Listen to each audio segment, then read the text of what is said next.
Сакам да ве прашам за реакција на едно сведочење од генералниот секретар на синдикатот на УПОС, кој што го изнесе на јавниот настан, што го споменавте во текот на оваа емисија, кој што беше алузија на тоа дека и во мандатот на оваа ваша власт се плаќа за вработување во администрацијата. И тоа беше спомената сума од 4000 евра.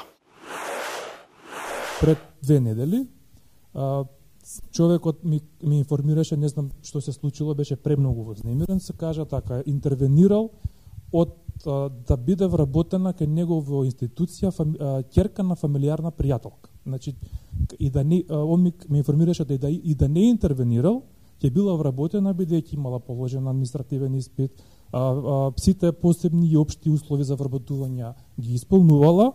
Кога се вработило лицето, дошла нејзината мајка и во плик му дала 3000 евра.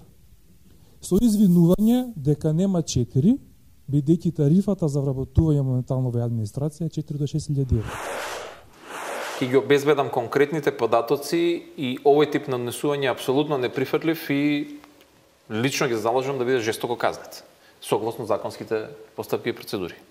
Значи, кој сака нека оваа влада нема да толерира таков тип на однесување и ги охрабрувам сите граѓани кои што се соочиле со ваков тип на проблем веднаш тоа да го пријават во соодветен орган. Ако немаат доверба, можете тоа анонимно да го прават, постојат и такви начини на пријавување. И тука ама апсолутно нема дискусија на таа тема.